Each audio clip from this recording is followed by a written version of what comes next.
My name is Tamara Wilson. I am a PGY2 at Baylor University in Houston, Texas, and I welcome you to this session entitled Modeling Equity-Driven, Anti-Racist, Community-Centered Partnerships in Resident Education.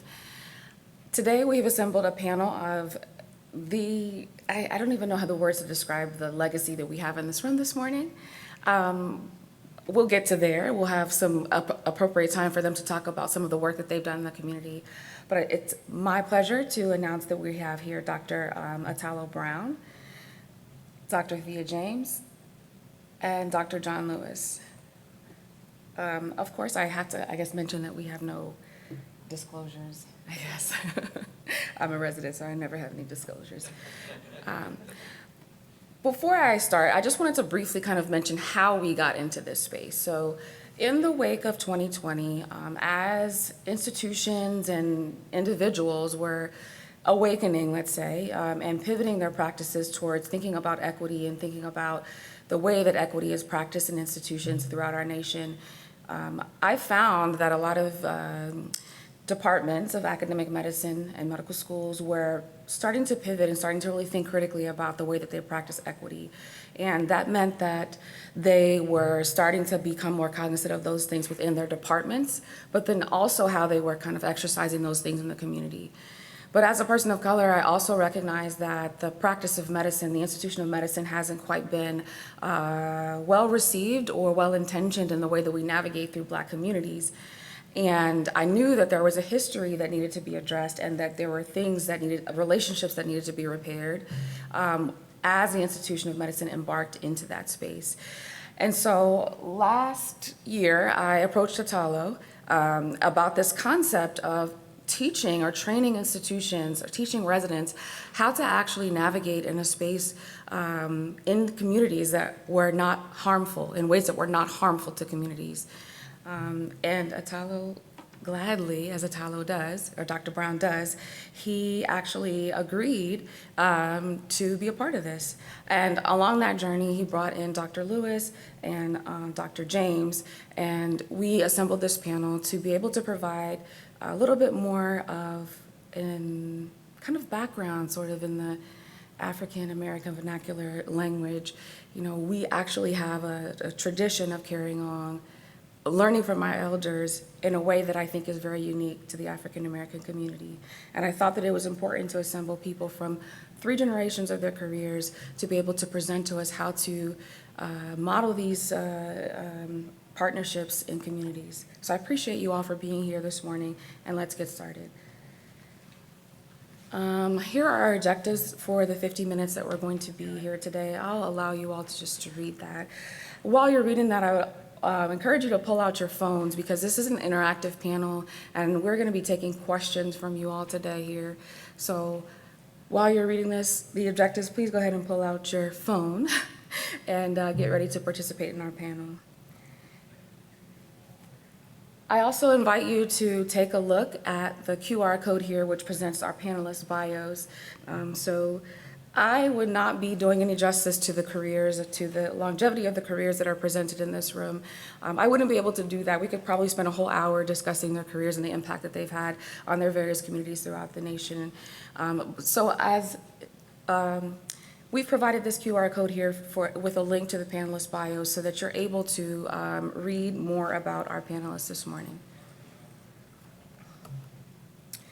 Okay, has everyone got their phone out? Is everyone ready? Okay, all right, here we go. I've invited you all to scan this QR code and become a part of our poll. So this is the very first interactive portion of our panel today. If you wouldn't mind just telling us in one word how you're feeling. How are we feeling today? Maybe we can go through our panelists and actually get our panelists to also offer us, just give me one word of how you're feeling today. Hello, John Lewis, Emory University, Atlanta, Georgia. One word, blessed. Italo Brown, Stanford. I feel pretty inspired. You took my word. I'm Thea James, Boston Medical Center. I was going to say inspired as well. Same wavelength. Awesome. Perfect. Let me read off some of the words that are popping up on the screen. Motivated, curious, excited, energized. Somebody said Friday. Yes, I agree with that one. I'm also going to say early. Great. Motivated, curious. Okay, so we're going to actually keep this QR code as a part of our presentation today. We're going to keep this up here. And anytime you have a question, we encourage you to put your question in there so that we could have that be a part of our panel. I also encourage you, if you don't actually have any questions yourself, I also encourage you to pull out the app and vote, upvote or down, don't downvote somebody's question, but upvote the questions that you want us to take here on the panel today. So please make sure that you have your phone out. And we welcome your active participation. And you guys should see the ability to submit your questions through the app for our panel, and we'll return back to this screen a little bit later when we get to the Q&A portion. All right. I am actually going to take a second and turn it over to Dr. Lewis to just discuss how meaningful or how it is that our society actually imparts change, or the change that we're looking to create in communities. Okay, thank you. First and foremost, thank you for being here. I know the struggle of getting up early in the morning. We are shift workers, and just it doesn't make sense any time of the day when we have to get up. So thank you for being here. That being said and done, I just want to give you a model, a tool, if you will, to kind of build a framework that we're going to build upon from the colleagues' experience as well as a collective experience. Everything that we bring to the table today hopefully will be essential in bringing others who are sometimes relegated to the silent shadows of health, wellness, wholeness. We will be bringing them inside and to a certain degree going outside. And the mode that has transpired historically, traditionally, is what I'm going to kind of explain now. So this is what I like to call the social change method. It is something that's kind of derived from just a stepwise model of how change has happened historically in society. So these are the tenets. The first one is education. Basically, it is our obligation to educate each other and ourselves about said condition, said disparity, said dilemma. Number two and number three are interchangeable depending on the availability of help. So we're going to just use the one advocate. Advocate means to actually stand in the gap for, above as well as below, whatever the level you're trying to reach. Sometimes it is reaching down, sometimes it is reaching up for an individual, and that's what we must do. We must advocate at the ground level as well as the policy level. And I'm going to talk to you about something called the geology of change. Now, this is just a quick segue. Anything that you've seen that has been a massive social change or issue in the world has gone through this kind of bi-directional approach. Solely approaching from one direction normally is not sufficient. Grassroots is not enough by itself. Policy is not enough by itself. When it grows from the bottom up, we call those stalagmites in geological sciences. When it grows from the top down, we were talking about geology, it's called stalactites.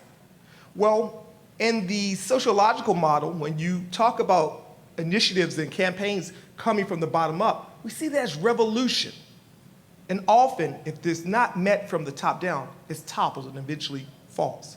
When it comes from the top alone, policy, plutocracies, autocracies, we see that as oppression, and they normally don't work either. But by some means, simultaneously growing, they meet the most stable geological formation we know in cave formation, columns. And that is the same for a lasting change in societal efforts. Whether you're talking about abolition, whether you're talking about women's suffrage, you can go on the list. That is essential in effecting this lasting change that we're talking about. The next, collaboration. Collaboration is something that occurs all the time and we don't really see it, but it's essential that we see each other as mutual experts. I'm going to say that again. Mutual expertise. We all carry a specialization, a experience, a knowledge, and we're going to talk about that a little more, that is essential to getting the good done in whole. To solely come from one narrative, you can look at any news program, you see how one narrative dominates and it doesn't really quite affect the masses for the common good that everyone expects that sole narrative to do. So we must be willing to collaborate. The way I like to look at it is like this. Emergency physicians, right? What do you do? This is an open question. What do you do when you have a critically ill patient and you just don't know what to do with that patient? Anyone, hands up. What do you do? Call for help. Call a consult. Call a consult. Exactly right. You have yielded the expertise to helping this person to a greater source. The same as, this is a foreshadowing, must occur with people outside, the community, the patients. We must call a consult with those who live, who are extant in the environments, in the communities we serve. That is a necessity. We don't have to relegate that to the house of medicine. That same model of approach is essential to bringing change to our communities. Now, we're gonna go through, so we've got educate, we got advocate, we got collaborate, now innovate. Innovate. Everybody talks about it. There's a little bit of misnomer. We hear novo and we think meaning new, but sometimes new is just the application or reapplication of an old concept. There's sometimes things that have been working forever in places that are outside of our field of knowledge. We must be willing to take old things and make them new and reapply them. And sometimes the new things we think are great, say, no, put them in a dumpster, that's really not the thing. That ain't it, as they say, you know, the young kids say. And then lastly, regardless of your outcome, we must celebrate, because there is a victory sometimes in the lesson learned, whether it is, hey, we did a great job or we didn't do a great job. Lastly, repeat. This is an iterative process. Any change that you see that is lasting is not a one and done. It is normally a culmination of small iterative processes that bring you to a tipping point, to quote Malcolm Gladwell. Now, let's go to the next. Perfect. This is a scientific assembly. That's all we've been talking about. We could throw up a whole bunch of slides about how we affect change and how the deltas were this and that, but sometimes the science is insufficient in itself. We must be humble enough to acknowledge that. The best scientific intentions are not enough. They're important, but they're not enough. So this is a trauma-informed Venn diagram that actually talks about the best practices where you're talking about using evidence. What do? Well, we must appreciate those who are working in these communities. This is the experiential knowledge. Hey, look, I've been doing this for 30 years, I'm out in the field, and that ain't it. This is not the way it works here. It may work like that inside your hospital, it may work like that in Boston, it may work like that, but you know, we're in Southwest Atlanta. It doesn't work that way. Respect that, because that is part of the tripartite best practices model. This is CDC actually validated, believe it or not. The science is there. We have some diagrams that we will actually see a QR code that will refer you to some of these sources so we won't get too lost in the weeds. Then the other component, the contextual evidence, the one that you see in your, I guess it's your right. That is also essential. How many times have the road to hell been paved by good intentions? Because we didn't understand application and context. Let's talk about the pandemic. Intubate everybody. Intubate everybody. Hypoxia, throw a tube in. Contextually, that was wrong.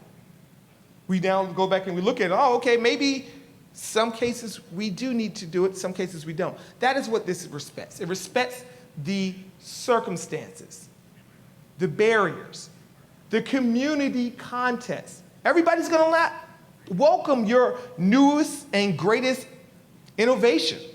And you must respect that in best practices. Sometimes they know what is in their best interest and we must yield to that. So keep this in mind as we build upon this. This is just a framework right now. My colleagues are gonna give you far more factual examples of how this is implemented. Thank you. Thank you, Dr. Lewis. Actually, I just want to pivot for just a second and ask this question to Dr. James. If I'm a resident, how do I go about rethinking, or how do I go about approaching communities and getting into that space and creating something meaningful? What are the steps that I could pursue as a resident to go about that? Well, I mean, I think for me, the way it happened,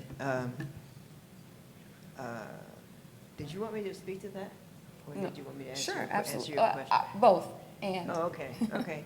So the way that I learned and started to get into the community was, as a resident, it was mind-boggling to me and really soul-shaking, disturbing, to see the same patients coming in over and over again. And I mean literally the same patients with the same medical issues. And hearing the sort of things around me to explain that. You know, what my attendings, you know, would say, or what the reasons they would give for why this was happening to people. And all of these things were generally pejorative, you know, or something accusatory, or, I mean, as if anybody had any opportunity, they would choose suffering. It just didn't make sense to me. You know, humans don't operate like that unless, you know, there's some mental illness going on or some substance use disorder. So I actually started to ask the patients. You know, I would tell them I'm very concerned about them, and I'd say, you know, what would it take for this not to happen again? And, you know, I mean, the bottom line was, for the most part, it's just economics. And people have limited resources, and they are making hard decisions about what to do with their limited resources. Do they allocate that to their health or to survival? And it's a no-brainer. I mean, yes, people will not come to chemotherapy because they don't, that money they're using for transportation, or they have to, you know, take care of somebody. I mean, that's more important. And they're making rational decisions. But what bothered me was the narrative that I was hearing around me.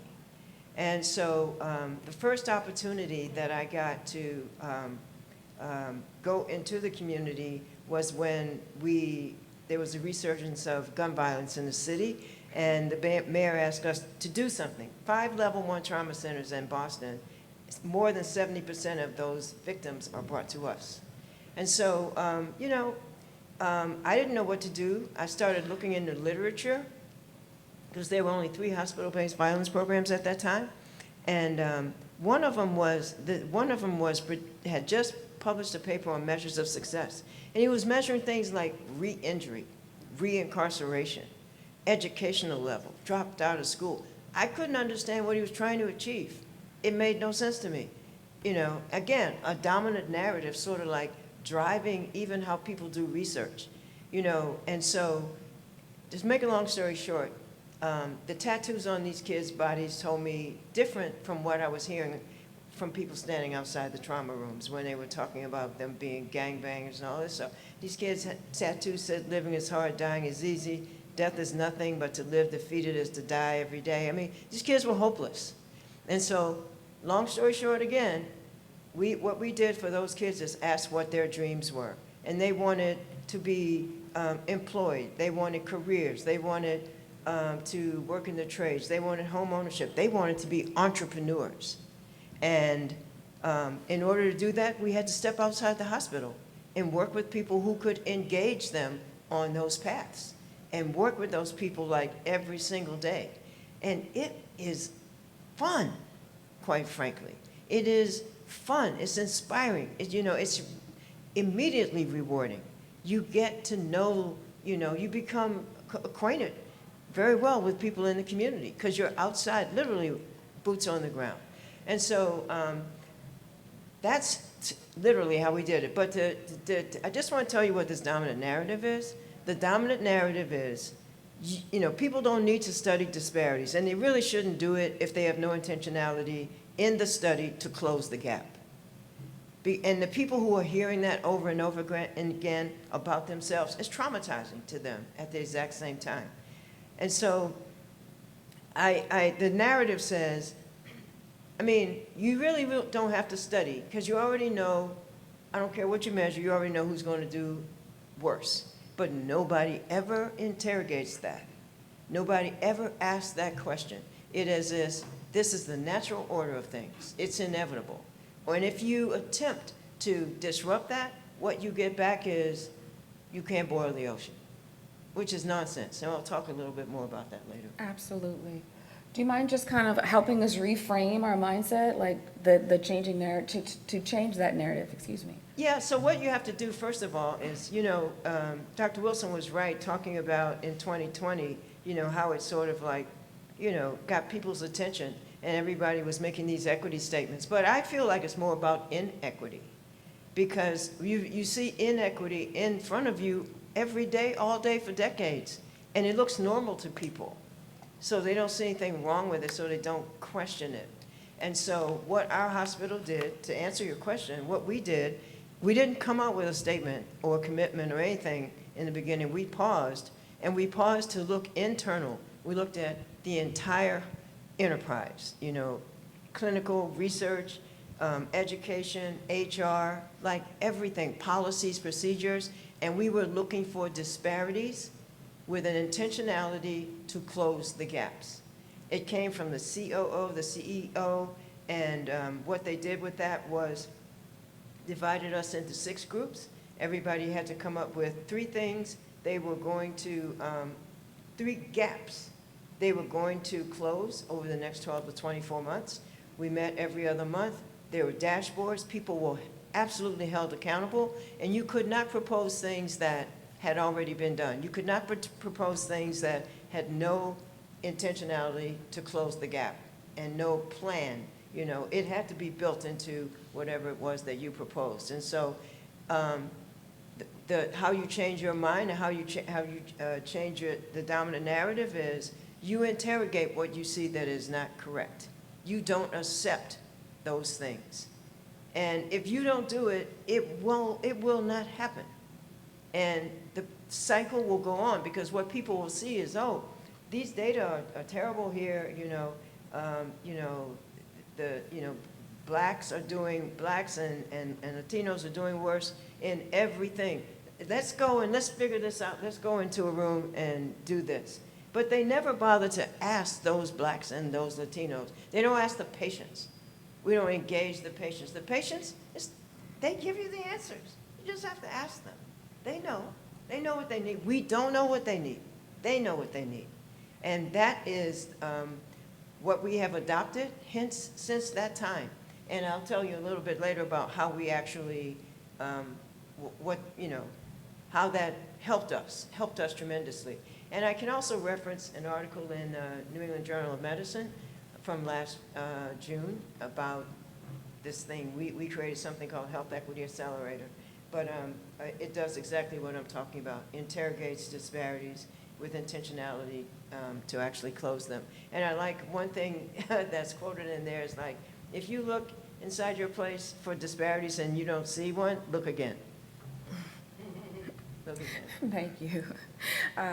So essentially what Dr. James is describing is this paradigm shift that we're advocating for. And that shift starts with changing the mindset of our institutions, of just the way we think about engaging or about interacting with our communities. The next step of that cycle is centering the community as the expert. We will hear more from our panelists more about how they were able to specifically do this within their projects, getting that expertise directly from the people that they're trying to actually advocate change for. And the third step of that is getting outside the hospital. So, the early name or early version of this talk was We Outside, getting outside the hospital. And it's actually what we were all aiming to do during the pandemic, is to be outside instead of inside. And that's what I think that we're advocating for, is getting outside of the walls of our hospital, getting into the communities, and making those connections in a more meaningful and impactful way. So now I'm going to ask each of our panelists to go through and take a couple of moments. We'll actually start with Dr. James, take a couple of moments and sort of describe very quickly the work that you've done. And maybe if you wouldn't mind highlighting for us some of the challenges that you've encountered and how you were able to navigate those in actually changing this narrative or creating these interventions within your community.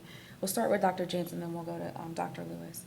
I think getting outside in the hospital was not so much of a challenge. I mean, maybe sometimes explaining to the hospital what we were doing. And this was actually pre-2020, the first time we did this. In our state, when you, let me go back to, let me go back to, I'll start there. So in Massachusetts, when you build onto your hospital, if you add a new building or something, the state says you have to give 5% of the total cost to the community. And we had $6.5 million we had to spend. And and the state has to approve whatever you propose. We asked them if we could invest our money in multiple different types of housing initiatives. And they approved it. And so we invested in a Healthy Neighborhood Equity Fund that only funds proposals that provide access to affordable housing, green walking space, transit, healthy, affordable food. And so we invested in something that enabled people to not only rent, but also to own these condos so they could have opportunities to build generational wealth. And I can't emphasize enough, it's all economics. It's all economics. And the greatest impact that inequity has had on communities we serve and black and brown communities and populations we serve and don't serve, by the way, is economic exclusion. Economic exclusion, lack of opportunities to build generational wealth and things like that.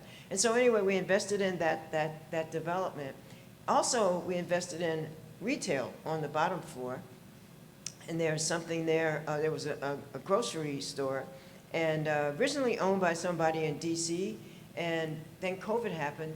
They built out the store, but they couldn't open. The guy said, we can't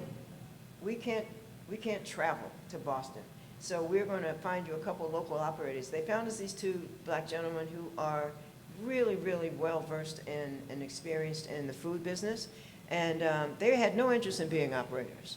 They wanted to own the business and they wanted to own the physical space. And, the other people, investors in the capital stack were kind of taken aback by that.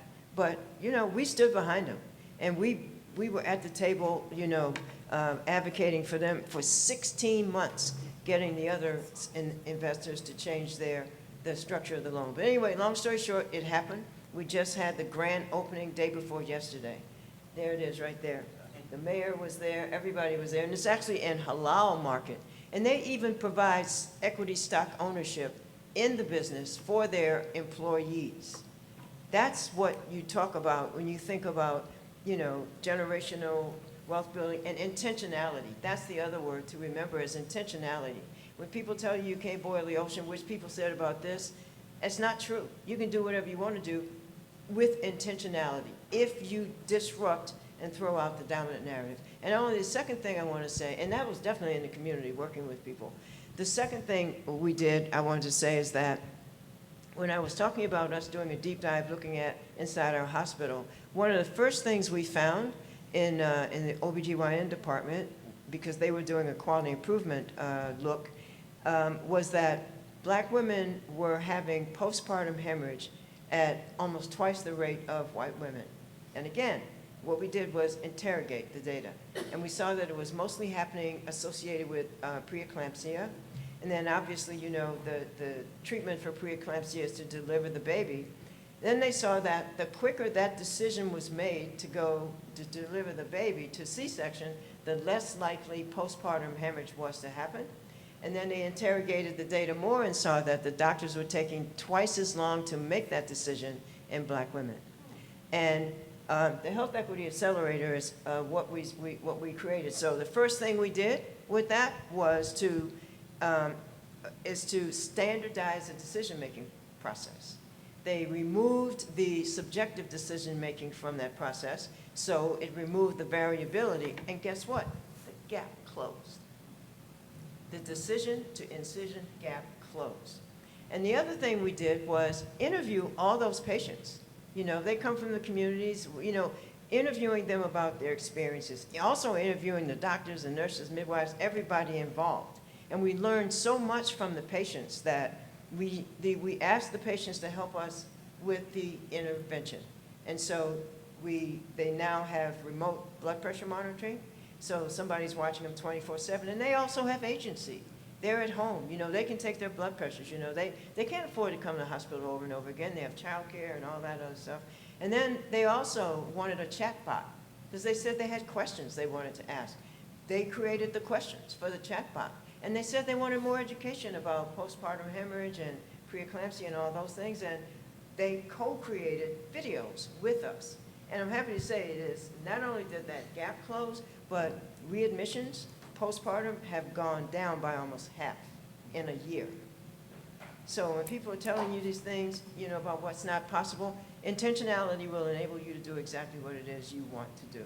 I could not agree with that more. Thank you so much for underscoring that, and giving us some creative examples of how this work can go about. I'm sure there's many more that you can give over the course of your career, but I appreciate you pointing out those examples for us.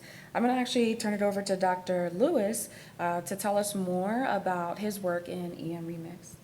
Okay, so thank you. I mean, realistically, I can't follow that. That is just, you know, a mic drop. You know, we can walk and go home and say church was good today. So, but that being said and done, what we did was a group of us prior to the pandemic, didn't know the pandemic was a thing, but we knew that there was an epidemic of so many other things prior to the pandemic. Little did we know those things would be the cauldron by which the pandemic was disproportionately wreaking havoc in certain communities, specifically communities of color. So we started this health literacy startup called the Emergency Medicine Remix. What it was is just as you see, there's an emergency in our communities that's probably not the one that you think. Either way, we had the medicine. We realized the answer was actually bringing the word, bringing the literacy, bringing in the community. So we decided to do that. Hey, we don't have to have people come to us. Let's go to them. So we created this, almost this, for lack of a better word, reinvention of the wheel.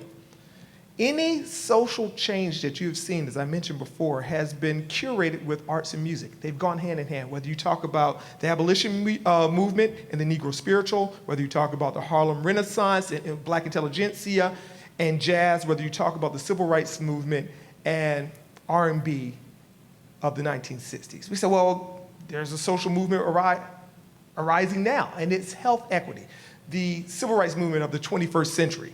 So let's curate it. Let's tie it again to something that the people will all digest. So we curated it to music. What is the number one art form right now? It's hip hop. That's the number one genre. You know, that's what I do. I grew up listening to this. You get people to sing it, and the medicine goes down a little smoother. Those things too dangerous to say, you sing. You have people who are willing to march in the streets because they've been marching in their minds to a beat that's been telling them this is the right thing to do. So we did that. 4 emergency physicians hailing from Penn, Emory, at the time Cornell Press, got together and said, we're going to talk about these things. All things important. What do people want to know? We surveyed people. What do you want to hear about? And they're like, hey, you know, I want to hear about vaccines. So we showed up at people's jobs when they were hesitant about taking the vaccine. Rightfully so. Let's talk about the science. People say, oh, yeah, you know, it's the science. Well, the science says that we shouldn't trust science if you're African Americans. We don't think about that, but the community is well aware of that because the community memory is far longer than the individual memory. So-and-so can tell you a story about someone way back when that they heard about, and that lasts forever, even if they have the details incorrect. So we went to people's jobs and we heard their fears. We validated them.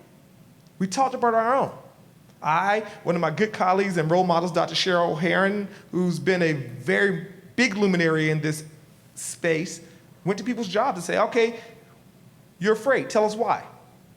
From that point on, we grew to a larger platform. I can't, for NDA purposes, I can't mention who I talked to, but let's just say that their logo shaped like a diamond and they fly all around the world and they're based in Atlanta. You figure out who they are. And the logo looks like change. I won't say the name. Okay, all right. So they brought me in to say, hey, will you talk to our workers? Tell them what your experiences are. You are a member of this community. Come to us. So we did that. And from there, you can see this iterative process that where there was great disparity in preventative strategies, campaigns to quell the bad outcomes from COVID-19, they became parity within a year or two time because you had representatives of communities going to communities. We went to churches. We went to schools. We went to work. We asked questions. We listened in humility. And then we took it back and said, what can we do about it? So then we got a podcast. We start putting it out there. Hey, this is what your things are. This is what you're afraid of. All right, we're going to rhyme about it. We're going to talk about it. We call it Vax Facts. And over a period of time, we had 10,000 downloads of people willing to hear the message in song. That's iterative. It's change. That's what we did. Now, we equated to Dr. James's, just profound statement, we realized that narrative was still insufficient if it didn't bring in economics. So once upon a time, my employer said, hey, we would love to buy what you have. This is great. We'll put money behind it. By contract, it's ours anyway since you work for us. Right, that's what my response was too, right? I was like, okay. And I said, I'll kill him dead before I let Harpo beat me. No, I didn't say that. To quote Oprah Winfrey, I said, no, you can't have it. It's not yours. Because in this period of time, this is exactly what we're trying to address. This proprietary mentality that somehow you will monetize this for your benefit and not for the good of those outside. So we fought and we won. Because we realized ownership of the narrative belongs to the people. It's not even mine. It is ours. And that idea kind of let us do this one last thing that I'm going to bring to you. It is the transitive property of mathematics. We may or may not remember that from school. We realized that we had to change just the whole picture, speaking to economics. So if A equals B, then B equals C, then A must equal to C. Well, let's plug in some names for those variables, right? A is health. B is value. If you think its health is valuable, great. Well, B, once again, is value, is equal to C, which is wealth. Change the transitive property, A equals C, then health equals wealth. Simple math. When you can get powers at top, we talk about that geology of change, to embrace that a healthy workforce, a healthy community is valuable. The people below will also embrace that. Then you have this change by which the paradigm of economics even changes. And that's what the example of Bartlett Station and Nubian Market were. That simple paradigm that if you value outside of quarter over quarter earnings, but people getting better where you don't have the need of a larger footprint of a hospital that more people have to come to, that expanding emergency medicine is actually antithetical to good population health and public health. We shouldn't be getting bigger, we should be contracting if the population is getting healthier. It's controversial, but it's true. Versus a corporatized strategy that, oh yeah, we gotta make this bigger so we can get more money and take advantage of people's maladies and preventable diseases. So that is the message we brought to the community, and the community opened their arms and welcomed it. That's what emergency medicine remit says. We remit what it meant to be healthy, wealthy, and what medicine actually is. Thank you. Thank you, Dr. Lewis. I actually see your questions here in the app, so thank you for those. I want to acknowledge your questions. Please continue to actually upvote the questions that you'd actually like us to address when we get to the end of our panel here, because I won't be able to get to all of them, but I want to get to the ones that are most popular. So make sure you take the app and upvote your questions. Now I'd like to transition here to Dr. Brown. Thank you for that. Good morning, everybody. I'm Italo. So this is a group that I've been doing work with since 2014. I originally went to Morehouse College as a young man at 17 years old, and I met a guy who was from Pleasanton, California, by way of Oakland, California. He lived down the hall from me. His name was Jamil Lacey. And one of the things that we easily connected on was our love for Bay Area music, but also we got our haircuts together. Years down, he comes to me and says, and this is like at least 10 years removed, and goes, we should work together to kind of like deliver health through barbershops. It wasn't necessarily like this groundbreaking concept at the time. People had been doing work through barbershops since the 70s and the 80s. In fact, if you go back, hypertension, the way that they used to address hypertension in many communities was through black barbershops and cardiovascular health as well. A guy named Dr. Kong was someone who wrote about it, and it ended up being his son, who I went to school with at Morehouse as well. So I've been exposed to it since a young person. And so in 2014, Jamil was like, I want to call it TRAP medicine. And TRAP stands for Trust, Research, Access, and Prevention. And he was like, I want you to be a part of this, and I want you to come on as a member. Now, at the time, I was the only person that was a part of TRAP medicine who was in medical school. I was in medical school at the time. And so it was mostly community members and community health workers who he had activated, and then he trained people to kind of deliver interventions. My job was to make this make sense from a public health standpoint, as well as to be the source of medical knowledge, basically Robin Hood, going into these institutions, stealing as much information as I could, and then passing it down the gradient so that community members could actually turn it into something useful. But what happened was an entire different process. And anyone who's ever studied public health knows that you have to start with a needs assessment. And so in that first outing that we had, we did an activation, 2014 going into 2015, in Oakland, California. And I just remember sitting in that room and I'm trying to deliver an intervention, like, let me do your blood pressure. Let me talk to you about blood pressure. Let me talk to you about blood sugar. And this kid was just like, you know, my brother died a week ago and I want to go kill the guy who shot my brother. And immediately everything changes. You start to listen to community members cry out, not just for help, but the things that they need. They need support. They need jobs. They need to understand how to build wealth. And they weren't asking me to teach them about hypertension. It's not that it didn't matter, but it contributed to the reasons why they had some of these conditions. That was a very successful intervention for us, and we decided to just kind of scale from there. So trap medicine has been running since 2014. And the thing that I'd like to speak mostly about is the way that black barbershops work is extremely unique.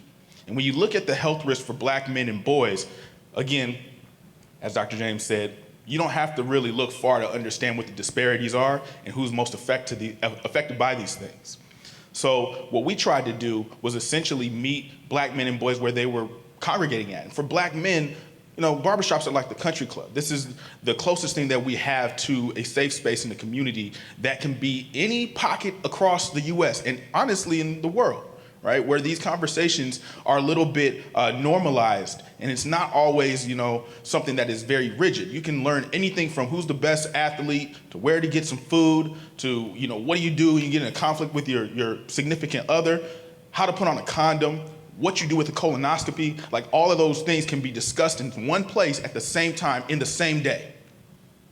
And so we just take advantage of that real estate and that cultural equity and try to leverage it to, one, navigate the conversation a little bit better with true experts in the room, two, provide on-site resources. So it's not always just, let me do a blood pressure and a blood sugar check, but it's, okay, we have a medication reconciliation person here, someone who can go with you through all your medications and show you what they do, where you get your prescriptions from, how you should take those things.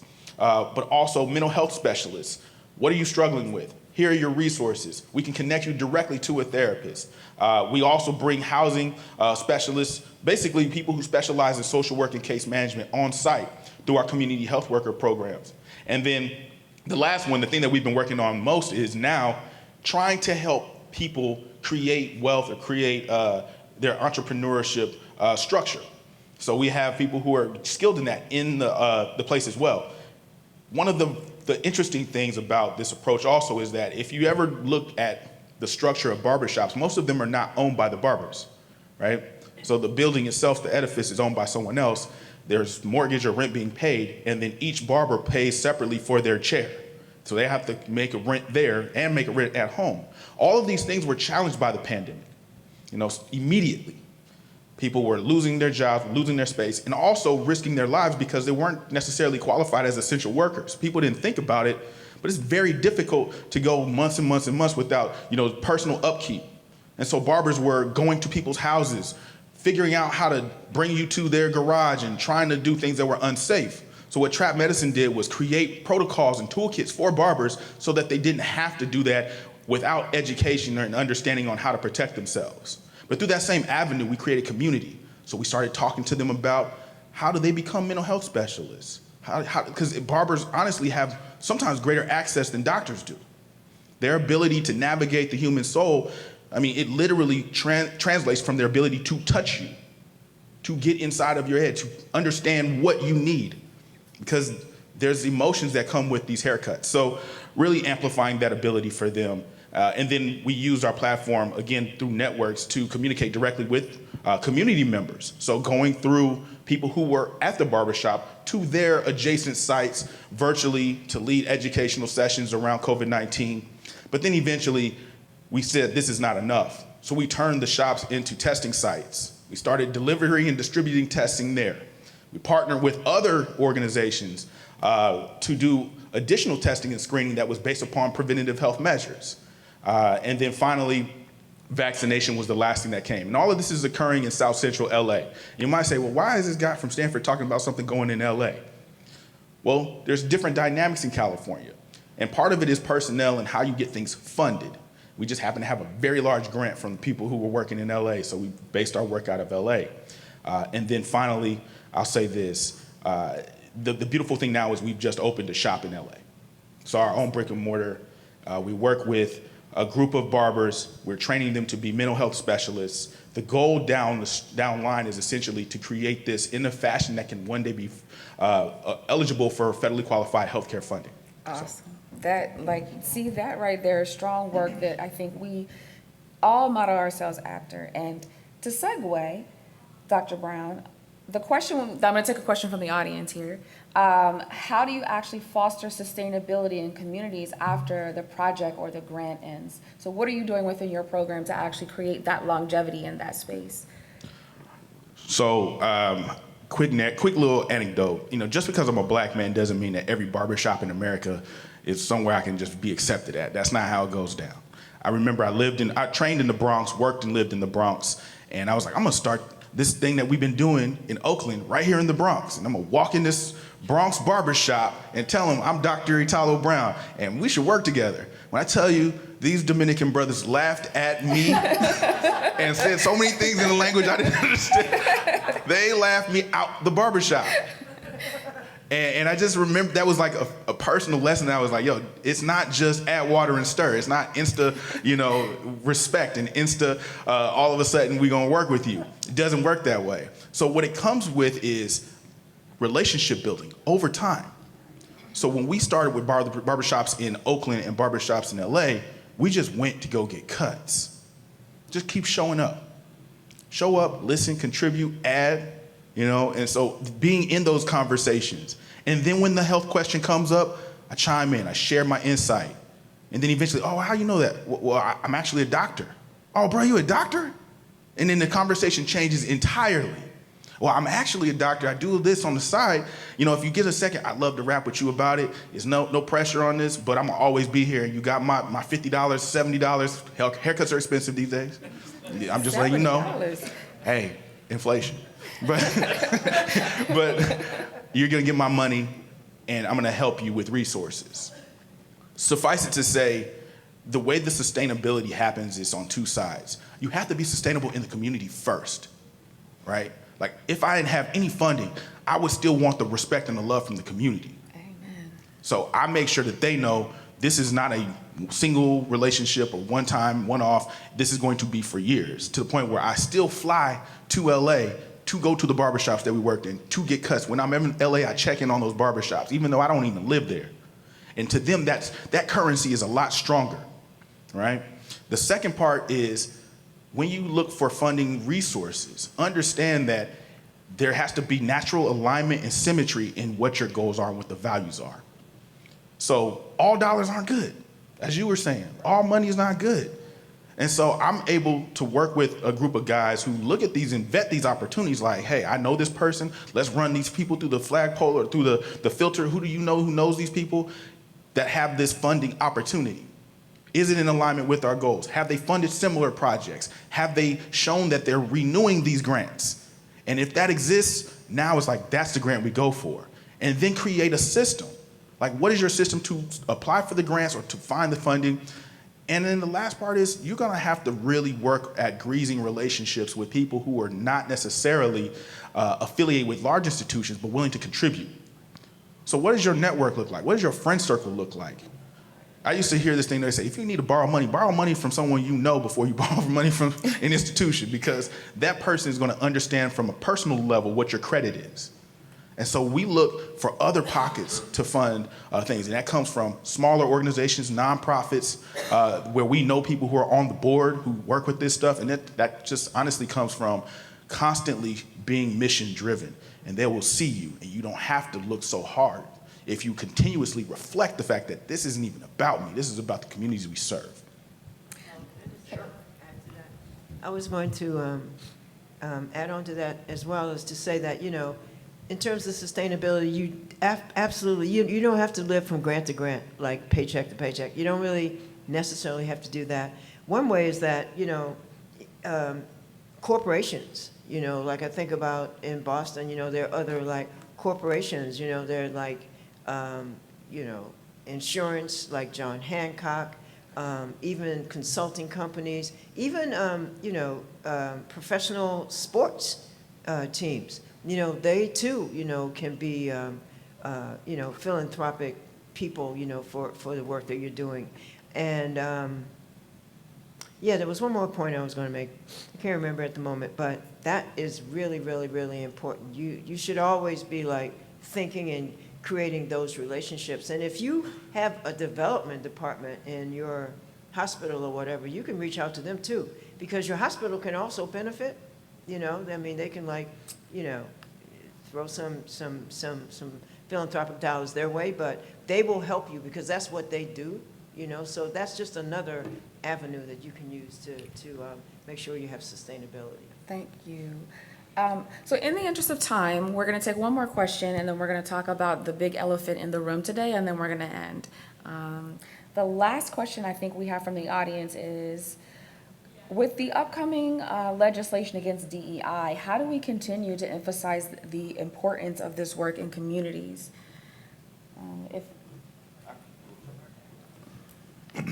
All right, so this is not necessarily a pet peeve of mine, but I like to make sure that we're as surgical with the language that we use as possible. When we speak to our ophthalmology colleagues, we speak the language of ophthalmologists, OS, OU, we talk that. When we talk to gynecology colleagues, we use our G's and P's. So when I talk health equity and DEI, I make sure that I have that clear. They have two separate targets. DEI's target is a workforce conversation, right? It's about creating a more robust workforce, which does have an impact on health equity. But health equity is about outcomes.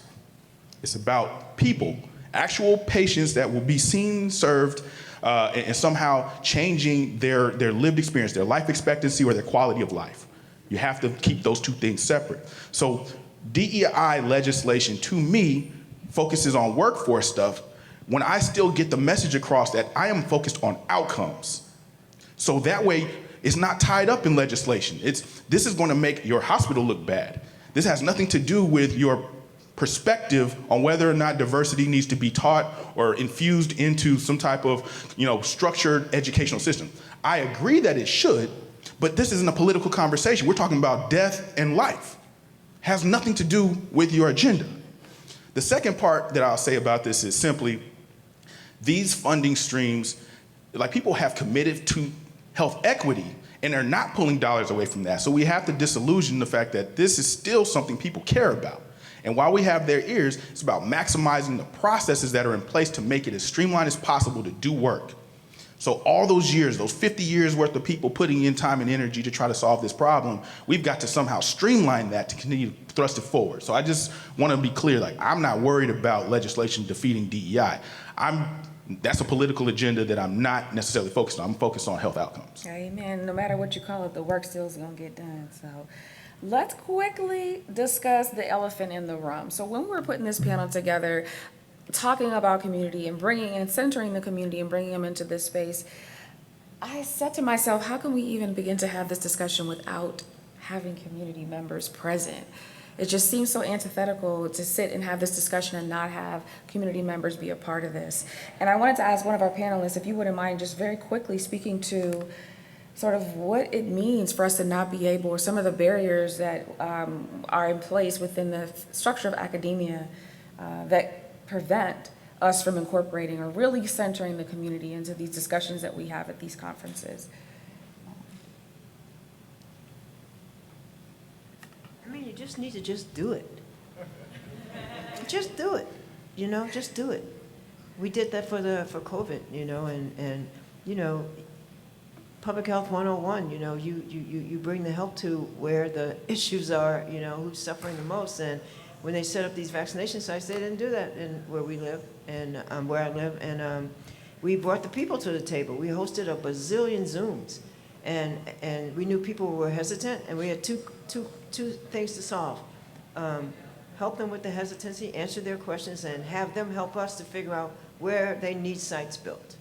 And that whole thing resulted in our strategy people, operations people walking in the community with these people, going through different buildings to set up operations together. And it resulted in 6 community sites out there in the community. And it also resulted in us being able to vaccinate that population at 4.5 times that the state was able to do. And just because we answered all their hesitancy questions. And the state, gave us lots of vaccine, but just do it. Once again, just don't listen to what you hear and what people have done and think you can only do that. Just do it. You can be the model for that. You can model it for your institution. Awesome. Go ahead. And I was going to say, sometimes you got to ask for forgiveness Exactly. when it comes to this. And if you keep that moral compass set on your community members, it's not, it was nothing personal. It's like I had to honor them. The second thing I was going to say is in these rigid academic institutions, sometimes it takes a lot of time to get a little bit of change and constantly bring the message that this type of a conference is incomplete without community members present, especially if that's what we seek to advance. So continuing to echo that point. And then lastly, you have to capture it, document it, bring it back. If it's physically not recorded, if there's no evidence of it, if you're not creating breadcrumbs, then you're literally doing yourself a disservice. Someone else has to see it, be able to reproduce it. Sure. Yeah, just one last thing. We must speak the language. Health literacy is a bimodal undertaking. The idea that people must accommodate us, as in everyone must come inside to speak our language, is fraught with problems inherently. We must be willing to learn the language of the people and be willing to be multilingual, whatever language they speak. People will come inside. They'll break bread with you when you speak the same language. One thing that I learned from the Global Village many years ago is learn to speak in all of the world's major languages. Say hello. Say thank you.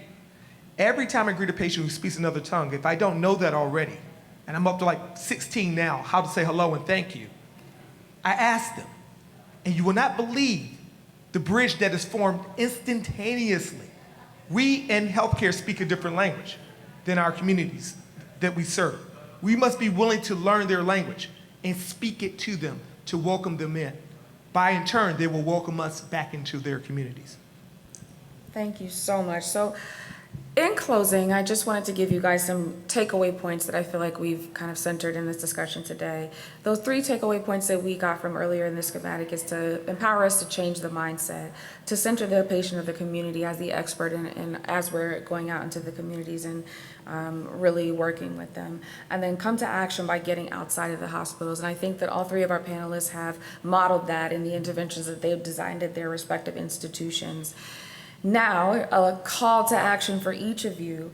I empower you, or I compel you to consider how you can incorporate these principles as you can formulate your own future work in the future. It doesn't necessarily have to be at your own academic institution, because I know many residents and many people are actually headed for community hospitals that have no affiliation with academic institutions. Formulate or think about these concepts or this model in how you practice your work in the future. And for those that specifically work with residents, I empower you to consider how to cultivate specific skills in your residents. So empower them to discover community connections, to work with members outside of the hospital doors in the community, in barbershops, in various places throughout, in churches and other facets of our community. Empower your residents to continue to ask community questions. And consider training your residents in areas, hard skills such as how to collaborate or create needs assessments.